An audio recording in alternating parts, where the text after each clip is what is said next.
So, a little bit about the U.S. in World War I, first of all. So a timeline, very briefly. June of 1914 is when Franz Ferdinand is assassinated, and that's really when the war begins. In January of 1916, this is the U.S., so the war begins then. There's fighting back and forth between the Entente and the Allies. The Germans reintroduced U-boat warfare, which threatens U.S. ships in January of 1916. In March of 1917, the Zimmerman telegram is, and I'll talk about that, is a provocation to the United States, and then the U.S. declares war on Germany in April of 1917. So the U.S. doesn't enter until almost 3 years after the war starts, and by November of 1918, the war is over. So that's, in a nutshell, how the U.S. gets involved. The U.S. gets involved very late and doesn't have anything like the casualties that we see in this war. But the casualties are phenomenal, over 10 million people. It's a really terrible war. All right, a little bit of background. First of all, the Italian-Turkish War of 1911 and 1912. This is important for understanding some of the motivations for the folks involved here. The Italians basically decide that they want what's going to become Libya. They're going to take it from the Ottoman Empire, and so they invade with battleships, basically a bombardment first in right at the gates of Istanbul, right on the edge of the Bosphorus Straits, and then in North Africa they also bombard troops on the other side of the Suez Canal. And this bombardment basically forces the Ottomans to give up what will become Libya. It's called Italian Libya at this point. Now, and it's very much like the Spanish-American War, right? Where the Italians have tremendous battleships, dreadnoughts, things like that, and the Ottomans have relatively weak ships, and so they basically make target practice of these ships. It destroys much of the Ottoman fleet. Peace is declared in 1912, and then basically everybody around the Ottoman Empire descends on the Ottoman Empire, what's called the First Balkan War. And basically we have Serbia, Bulgaria, and Greece, right? Serbia and Bulgaria above the Ottoman Empire, Greece below it, all invading at the same time. They're called the Balkan League. And the Balkan League basically decides to carve up the Ottoman Empire. That's their plan, is to take all the European territory in the Ottoman Empire collectively, and they basically get it. All this, as you can see, all that striped land is basically given up to Serbia, Bulgaria, and Greece. And so Greece and Serbia and Bulgaria go from tiny little places to being real countries with coastlines and things like that. They see Europe as being on the verge of collapse, and nearly all of the European area in Turkey is taken at the end of 1912. Russia freaks out, right? Russia is really disturbed by this because, as they see it, they've been for 500 years. They've been wanting this area in Istanbul, the gates to the export for grain, right? So this is the Black Sea. This is where all this Russian grain is coming from to get out through here to Constantinople to the rest of the world. The U.S. is a competitor for that grain export, but Russia freaks out. And we think of, and basically they're horrified that Serbia or Bulgaria or Greece is going to take Istanbul or Constantinople, as it's in this picture here. You know that those are the same place. Istanbul is Constantinople. And they're freaked out, and the person who's most disturbed by this is Alexander Krivoshein, the Russian Minister of Agriculture, and he's the most powerful person in the Russian Empire, probably, the time of Nicholas II. He's basically establishes somebody who's Krivoshein, who's going to be the head of the ministry, and what Krivoshein wants is basically this grain export to continue to work. He's trying to rationalize the farms and things like that in Russia, break them apart from the sort of communal ownership, make them private ownership, increase grain exports and things like that. He's horrified by this Balkan War.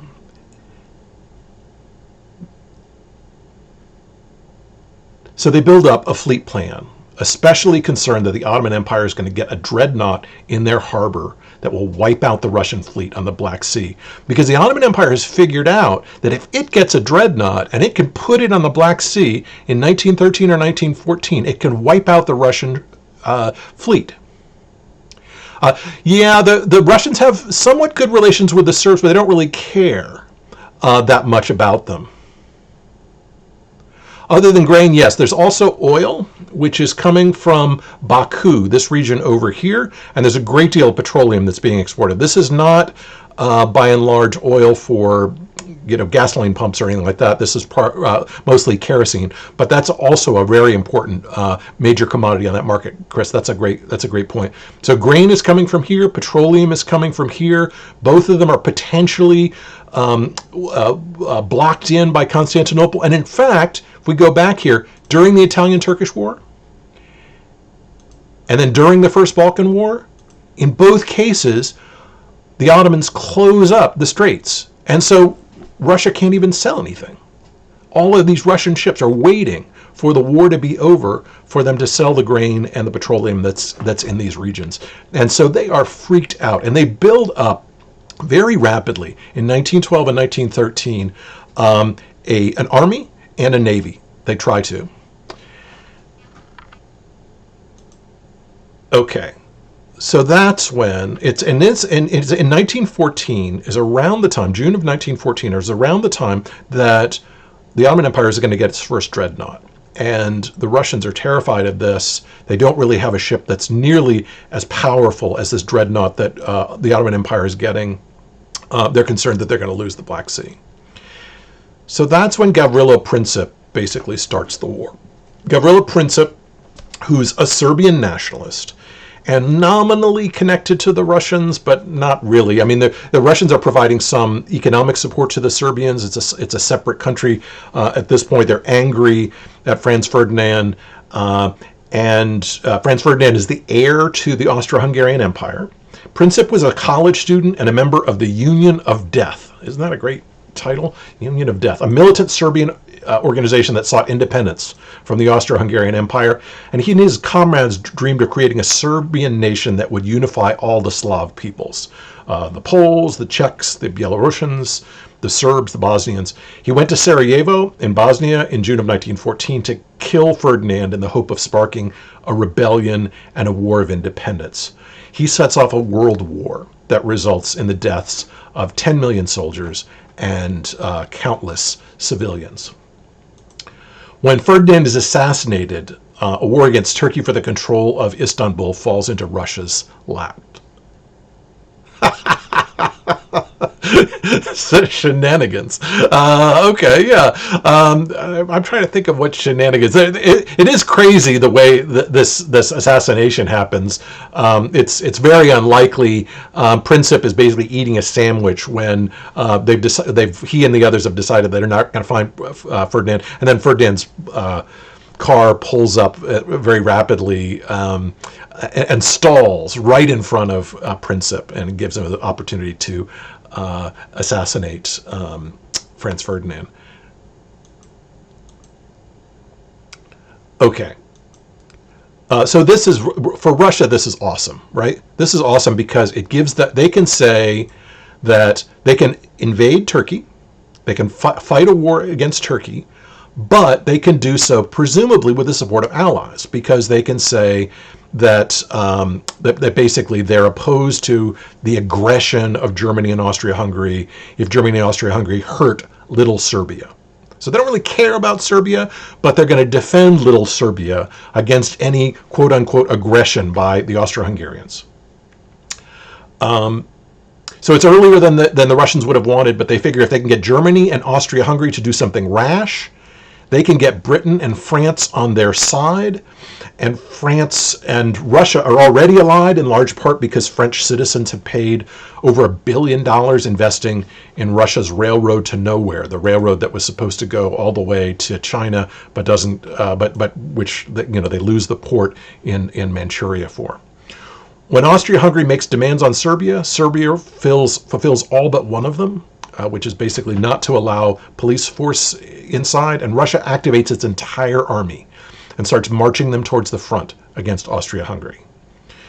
Germany, fearing that they'll be encircled by France, Germany, and Britain, supports Austria-Hungary, and so you have Germany and Austria-Hungary allied in a war. War is declared. The Germans then march into Belgium.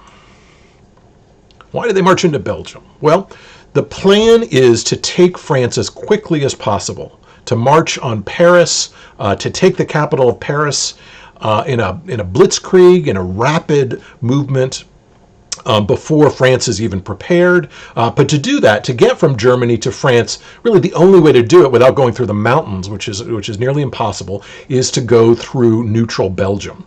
And as you can see, going through neutral Belgium is going to tick off Great Britain. This is the English Channel. And Britain has always said that it will defend the English Channel. Britain is primarily, I would say, concerned about its colonies in the Middle East. It's not all that concerned about Belgium, but it gives them a good reason for involving themselves in this conflict.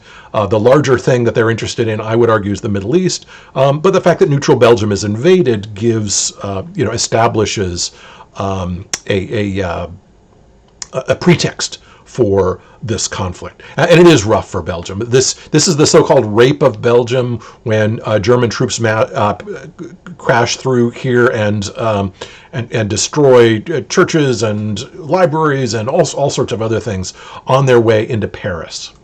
By August of 1914, the whole continent was engulfed in war.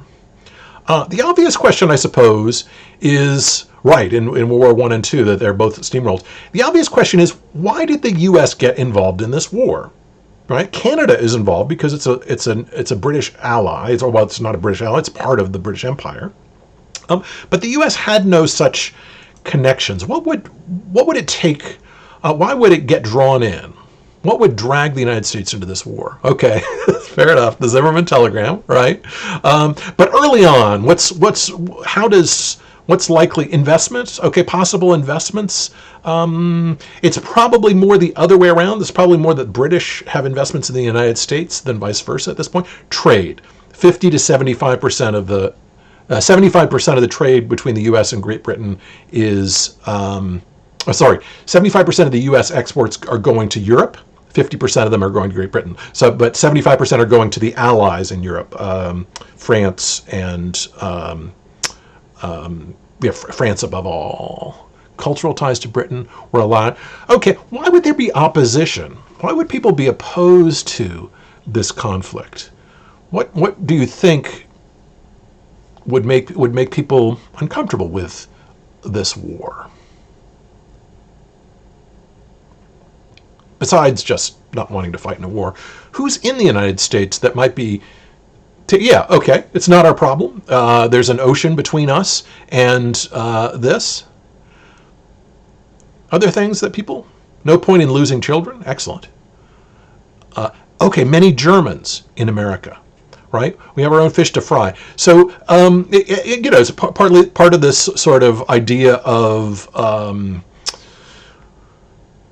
Monroe Doctrine is that the other nations should get out of the Western Hemisphere, and you could argue that the sort of flip side of that is the U.S. should not get involved in the Eastern Hemisphere. We have our own fish to fry, as Henry says. Okay, so there's a lot of opposition to this, and in fact, Woodrow Wilson comes to power basically on a peace platform.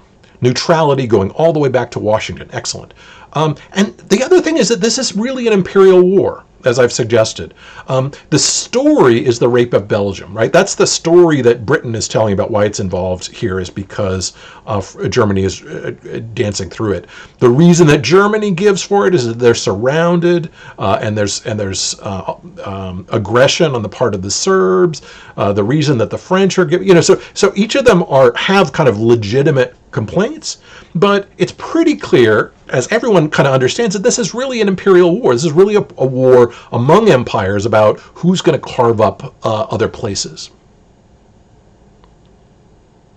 Yes, right, and it's in this period that people start. Once the U.S.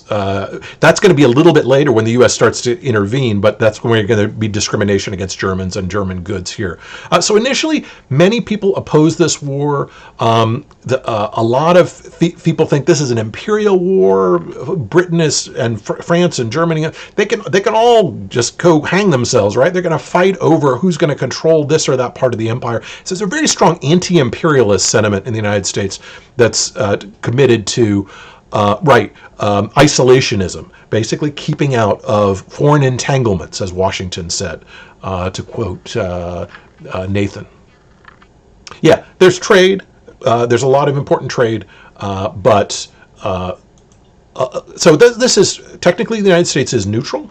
President Woodrow Wilson and his Secretary of State, William Jennings Bryan, remember him, the Cross of Gold and the former populist, immediately declared that the U.S. was neutral. And Wilson delivered a speech proclaiming neutrality and calling upon Americans to remain impartial in thought as well as action.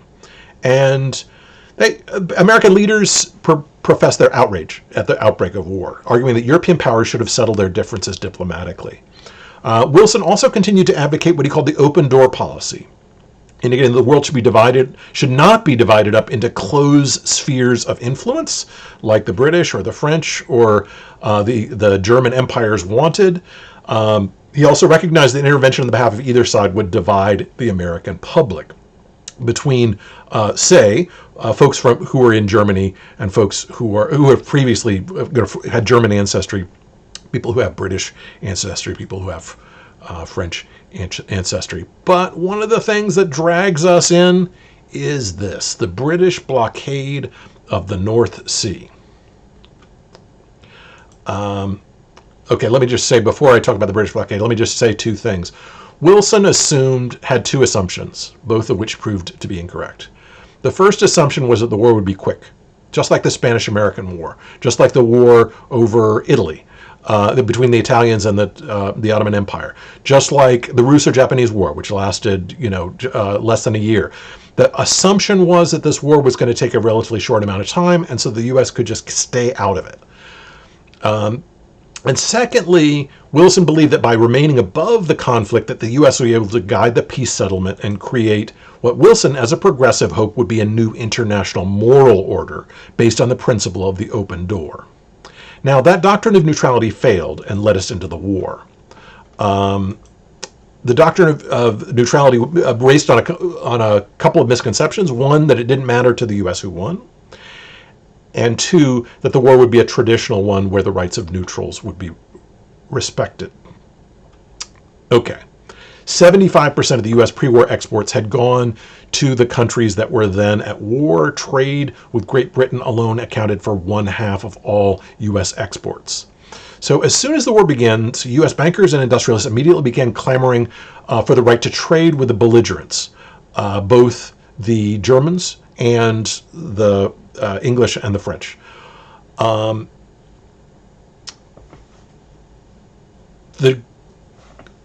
August, Wilson asked both parties to abide by the 1906 Declaration of London, which provided that neutrals could trade with all belligerents. That's what Henry Cabot Lodge will call it, yes, is Mr. Wilson's war. Because he believes that ultimately that Wilson does want this war. Henry Cabot Lodge is an isolationist. Okay, so the 1906 Declaration of London says neutrals can trade with all the belligerents. The Central Powers accept that. Germany and Austria-Hungary accept that, but Great Britain does not. Great Britain refuses to allow trade with the Central Powers, between the United States and the Central Powers. Great Britain mined and blockaded the North Sea, making it virtually impossible for the U.S. to trade with both sides. So it establishes a blockade here in Germany, and then this one here, it'll eventually mine the North Sea, and it's going to take its battleships into the North Sea and prevent Germans from anyone from trading with Germany. There weren't that many U.S. loans to Britain, but there are going to be a ton once the war starts. In fact, I think there are almost no loans to Great Britain before the war starts. Yeah. Wilson protested the mining of and the blockade of the North Sea, but he acquiesced to these British violations of America's neutral rights, restrictions that effectively choked off American trade with the Central Powers. Now, it's funny, at the time, Britain said that they were doing just the same thing as Lincoln did. Right? Lincoln had built a blockade around the United States and wouldn't allow any trade with the Confederacy. Great Britain said that they're doing basically the same thing. They're blockading, and they're not allowing anything. They're not allowing food. They're not allowing anything to get to the Central Powers. Anaconda Plan Part 2, right? This is the British version of the Anaconda Plan.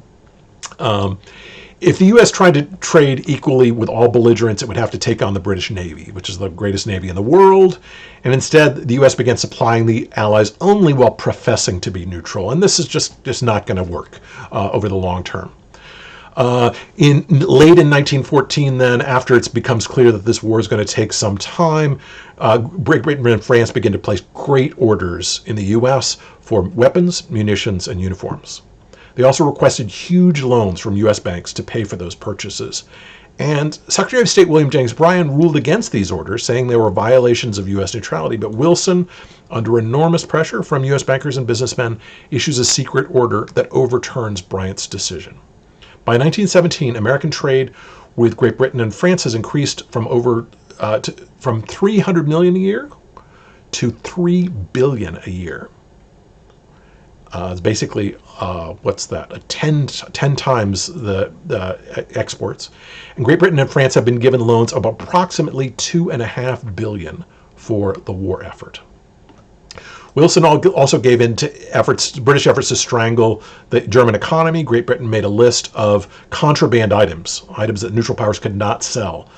Great Britain boarded neutral ships to search for contraband goods, and if it found them, it confiscated them. The U.S. protested, but they were basically ineffectual. The doctrine of neutrality was based on the notion that the U.S. had no interest in the outcome of the war. This might have been true if the U.S. had traded equally with both sides or gotten paid up front for what the supplies it shipped to the Allied powers. But the fact that it took loans meant that over time there was increasing pressure to support the Allied powers because of those loans. The U.S. had more and more stake in Allied victory the longer the war lasted. Okay, so the first misconception was that the U.S. had no interest. It didn't at first, but it increasingly does in 1915, 1916, 1970. The second was the assumption that the war would be a traditional war, that it would be short, painless, and fought in traditional ways, but that was not the case. The war was not over in 6 weeks.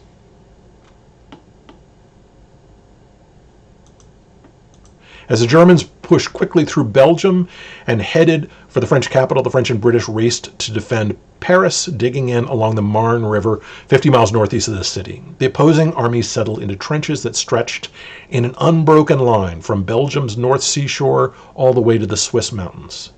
2 million casualties in 1916 alone failed to move the line of advance for either side. A distance in the Somme Valley that you could walk in 2 minutes took the British a whole month to walk. The words of F. Scott Fitzgerald, a whole empire walking very slowly, dying in front and pushing from forward behind. Another empire walked very slowly backward a few inches a day, leaving the dead like a million bloody rugs. We do have the U.S. does have a stance on the naval assaults, and I'll talk about the submarines in a minute because the submarines are a peculiar part of this, and they make neutrality just almost impossible because of the way submarines work. But that's a great point. That's a great question. The people who lived through it called it a war to end all wars. It was a war of outrageous slaughter, devastating destruction, and enormous expense. Fought in trenches. 1.7 million Russians died in battle. 1.8 million Germans died in battle. 1.4 million French died in battle. Almost a million British died in the battle. And 1.2 million soldiers in the Austro-Hungarian Empire. And that's just battlefield casualties. That's just the deaths. not the casualties. That's just the deaths. The military wounded were 4 to 5 times that. Many with respiratory ailments from gas warfare, because gas is used by the Germans and the Allied sides. Shrapnel wounds that took off arms and legs, and shell shock. Yes, 1 million total just in the first 30 days. The war was protracted and exceptionally deadly, and was untraditional in other ways as well. The belligerents had new weapons, machine guns, tear gas, and the one that brought the Americans into the war, the submarine or U-boat, which is back to Jacob's question. Did we have a stance? With the British Navy blockading Germany and with mines in the North Sea, the Germans turned to the one naval weapon they had, which was the U-boat. These were these submarines that were really tin cans. They were very slow. They could be sunk by a single bullet. Their only advantage was stealth. Germany began sinking Germany began sinking French and British ships. Exactly, new tactics, new tech and old tactics. In many ways, this was Petersburg all over again. The Civil War in the last year in the United States. Many people thought that there was very little to learn about the American Civil War, but this was a war fought in trenches, very much like Petersburg, but with machine guns and with flamethrowers and with tanks and with airplanes. I mean, it's just awful. According to the rules of international combat, you could fire on a merchant ship, but you had to do 3 things. You had to make sure the ship was carrying war supplies, number 1. You had to warn the ship before you fired. And third, you had to make sure the crew and passengers were safely off the boat. And Wilson demanded that U-boats surface and warn the ships that they intended to sink. But the Germans could not surface without committing suicide, right? If you bring the U-boat up and you demand anything, a single bullet in the side of the submarine will sink it. And so, because they're very, very thin at this point, and so it's just really impossible for the Germans to do that. This is a peculiar piece of technology because it relies on stealth. You can't announce what you're going to do before you do it. Now the English, it breaks the rules of traditional warfare, obviously, by attacking these ships, destroying them without warning anyone. Now, the English also broke the rules. They boarded and searched neutral ships. They flew neutral flags on warships, which violated the rules of war. They transported weapons on passenger ships, also a violation. But Germany got most of the blame for violating the rights of neutrals. Yeah, they could only dive a few meters, too. It was very easy to find these ships. When Germany broke the rules by their submarines, which was the only weapon they had that could stem the flow of U.S. war supplies to the Allies, Wilson got angry. And the compelling difference in the eyes of the president and many Americans was that British actions were oppressive and they were illegal, but they didn't involve the loss of property and death, while German torpedoes destroyed property and killed people. The result was a double standard. Wilson allowed Great Britain to arm its merchant ships. He required that submarines expose themselves by surfacing. The Germans responded to Wilson's warning by declaring that the English Channel and all the waters around Great Britain would be open to submarine warfare. They said that they would allow one American ship in on once a week or something like that for passengers. The result was in May of 1915, the sinking of the Lusitania, which is a British passenger line. About 1,200 passengers died, including 128 Americans. Oh, that's a good question. Hindenburg's U-boat policy. I'm not sure. Which policy? You mean the policy of? Right. The policy later. Okay, so I'll talk about Hindenburg's policy later. That's important. It took me a minute to figure out what you're saying. It's also apparently true that the British Admiralty knew that there were U-boats in the area of the Lusitania that were going to be going and did not warn the captain. So it's possible that the British Navy actually set up the Lusitania on the assumption that if it was sunk, the U.S. would enter the war. Congress responded by considering a resolution that would have forbidden Americans from traveling on armed merchant ships during the war, which makes sense, right? But Wilson insisted that Americans had a right to travel wherever they wanted, however they pleased, and he prevented the resolution from being adopted. He responded to the sinking of Lusitania by saying that he held the Germans strictly accountable for the incident and warned that a repeat would be construed as an act of war against the United States. And this ultimatum led Secretary of State William Jennings Bryan to resign in protest, because Bryan realized that if the Germans ignored Wilson's threat to the United States, that they would have to go to war. And this is, in effect, what happened. In the spring of 1916, the Germans pledged not to attack merchant or passenger ships without warning them. This was the Sussex Pledge. But by 1917, with Hindenburg says basically that there's going to be unrestricted warfare on all ships. Now, let me just talk a little bit about what's going on then. Why is Germany doing this? Because Germany has figured out a kind of secret weapon, and that is the Germans fund a sealed train, which is going to send opponents of the Russian Empire. So Germany's fighting a war on the west against France and Great Britain. It's fighting a war on the east against Russia. And so Germany is having to fight a war on two fronts. It's very, very difficult for it to do that. And so it's at this point that they kind of team up, believe it or not, the German general staff sort of teams up with critics of the regime, including Nikolai Lenin, Leon Trotsky, and others, through third parties. They do it more or less secretly. But the Russians at the Eastern Front were deserting in droves by 1916, returning home to join a revolution. The Germans helped this process along by helping Lenin, who is in exile in Switzerland, return to Russia. Lenin and all the other Bolsheviks basically are sent in to Russia allowed to return to Russia, and this as the Germans see it, this is going to lead to a revolution. Lenin says that he opposes any war. He says that if the Bolsheviks come to power, that basically they're all going to drop their weapons and the war is going to be over. And so the Germans sort of rely on this. And so, yeah, we start to see the Red Scare emerging. But the Germans help the process by helping Lenin, who is in exile, to get to Russia. Once in power, the Bolsheviks Lenin signed this thing called the Decree of Peace, which you see up here on the left. And the Decree on Peace with the Central Powers basically withdraws the Russians from the war. They say, we're not going to fight anymore. We're done. This is November of 1917.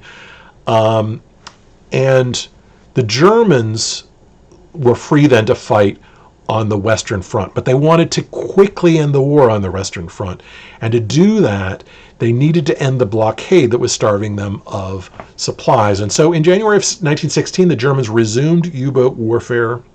They expected that this decision would bring the U.S. into the war, but they expected that the U.S., with its small military and navy, would make little impact, but they were wrong. In March of 1917, the Zimmermann telegram is intercepted. It's passed back and forth between the German foreign minister and the German minister in Mexico. And it says basically there should be an alliance between Germany and Mexico that will allow Mexico to retake Texas, New Mexico, and Arizona from the U.S. And in April of 1917, the combination of this plus the submarine warfare and the further destruction of ships leads the U.S. to declare war in April of 1917. By 11 a.m. on November 11th, 1918, the war is over. And this is in large part because of the U.S. intervention on behalf of the Allied powers against the Central Powers. And back to Jacob's question, a number of historians have argued that Germany would have won the war if it hadn't brought the U.S. in by resuming submarine warfare. If Germany had stayed out of had not used submarine warfare, that they likely would have won. It's hard to say. There's something called the Turnip Winter in 1917 in Germany, in which there is sort of starvation inside Germany. There are strikes inside Germany. The strikes among soldiers in Germany, and so there really was a kind of threat of collapse from within in Germany, just like there was in Russia. Right, in Russia, the same thing, and the Bolsheviks capitalize on this and sort of take power. So, this decree on peace in November of 1917 really ticks off Wilson, because Wilson sees U.S. intervention. He says it's going to be a war to end all wars. And Wilson then responds to Lenin's decree on peace, what are called the 14 points. So the decree on peace says basically there'll be no more imperial wars. And people will have self-determination. Nations will have self-determination. They make their own decisions about where there'll be no one will capture any territory one way or the other. The imperial wars are going to be over. And so what Wilson does is respond to this with his own version, weirdly, of Lenin's proclamation, which is the 14 points. Open and covenants of peace openly arrived at, freedom of the seas in peace and war, equality of trade, reduction of armaments, and rather than abandoning colonial claims, which is what Lenin wanted, adjustment of colonial claims with a reference to the wishes of the governed population. So for Libya, for example, if the people in what becomes Italian Libya say that they want to be part of this empire, then they're allowed to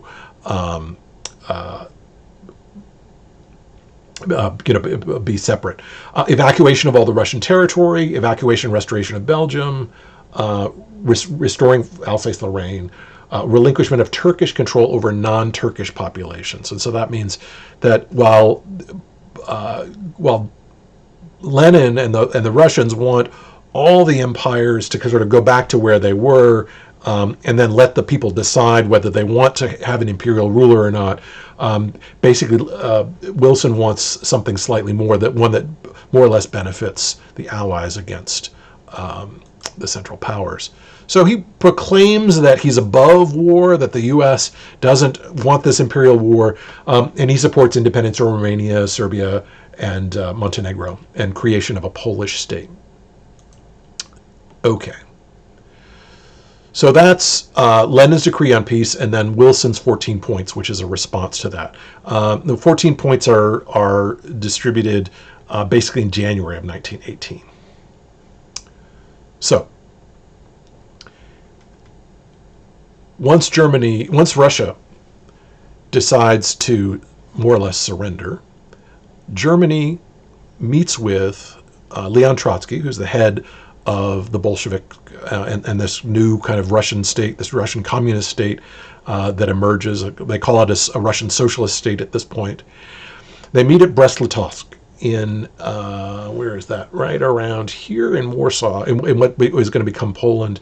And this is the Treaty of Brest-Litovsk. It basically gives Germany this whole area, keeps Alsace-Lorraine, and it creates a separate Poland with its capital in Warsaw, which is going to be basically controlled by the Germans. So remember, this is before the war is over, March of 1918. And so this is what the Germans demand from the Russians, who have basically given up their arms. They say, we want an independent Poland. Oh, but by the way, this independent Poland will be ruled by German counts. And so German counts will take over. Also, there'll be an independent Ukraine, but by the way, we're going to send a bunch of German landed gentry over, and they're going to run Ukraine as a separate country until they're ready to get on their feet. And we're going to build this corridor we're going to maintain this railroad corridor, the Berlin-Baghdad Expressway, all the way through Turkey, so that we have power in the Middle East. So that's what Germans basically extract from the Russians. The Russians don't want to do this, the Russian, socialist worker state, if you will, but they're basically, they have no choice. And so this is the Treaty of Brest-Litovsk. It will be overturned when Germany is forced to surrender in 1918. But this is what the treaty is, and in part in response to this incredibly grasping terms by the Germans, they're going to be denied Ukraine. They're going to be denied Warsaw, Poland. They're going to be denied the princely regions in the east. But This is also going to be, in just a few years, the dream that Adolf Hitler is going to try to bring with him, which is a kind of Germany that extends from all the way from the North Sea to the Black Sea. Much of German expansionism in World War II is going to be built on retaking what was lost at Brest-Litovsk in 1918. Okay, so we talked about the Russian Empire's plan to control the gates of the Black Sea.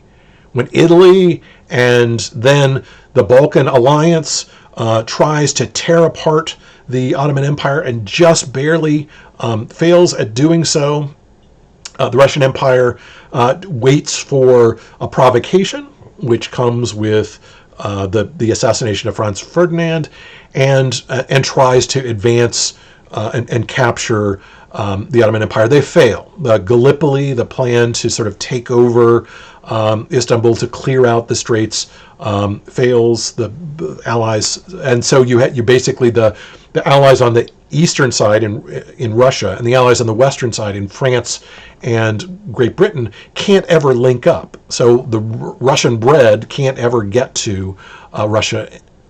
Russian bread can't get to France and Great Britain. France and Great Britain, in the end, are actually increasingly buying their grain from the United States all over again. In fact, the grain that comes out of Ukraine goes to an independent Ukraine from 1917 to 1920. It'll ultimately be absorbed by the Soviet Union in around 1920, as the Russian Socialist Federative Soviet Republic becomes the Union of Soviet Socialist Republics, and it absorbs places like Latvia, places like Belarus, places like Estonia, Lithuania, and Ukraine. So they are more or less, they look like independent states, but they're more or less puppet states that are controlled by the Soviet Union over time. Stalin's, though, collectivization of agriculture in Ukraine, which starts in 1930 after Lenin dies, fails abysmally and causes an artificially induced famine in Ukraine that kills millions of people. So this breadbasket of the world, really all the way up until the United States gets involved, becomes a scene of starvation, in part because of the resolution of World War I. The U.S. recovers from the war with only 53,000 combat deaths and about 200,000 combat wounded. I don't want to diminish this. These are a lot of deaths, but relatively small compared to France or Great Britain or Russia or the other powers that are involved. It's out of this settlement that the U.S. will become a world power. A crucial reason for this is in part because if we look at this map, Germany's map, its route from from Berlin to Baghdad is now crossed by 8 separate states. So that plan for a railroad corridor to connect Germany to the Middle East fails. Much of the Middle East is then divided up among the Allied powers, and Germany, of course, gets nothing, having surrendered in 1918. The U.S., the Russian railway corridor to the east is basically broken up. The Russian railway corridor through the Black Sea is also broken up with an independent Ukraine, and then once Ukraine comes back, it never really recovers from what it had been before the Russian Empire. So yes, we had no infrastructure losses, and we're on the winning side, and so the U.S. effectively wins this war. The other thing that happens, and we're going to talk about that on Wednesday, is that the Bank of England, which had been the central bank for the world all the way up until 1914, is replaced by a new central bank, and that's the Federal Reserve. I'll talk about how the Federal Reserve got formed in 1911 and how it becomes the sort of bank of the world. Bear with me. It's my alarm. How it becomes the sort of bank of the world at the end of World War I.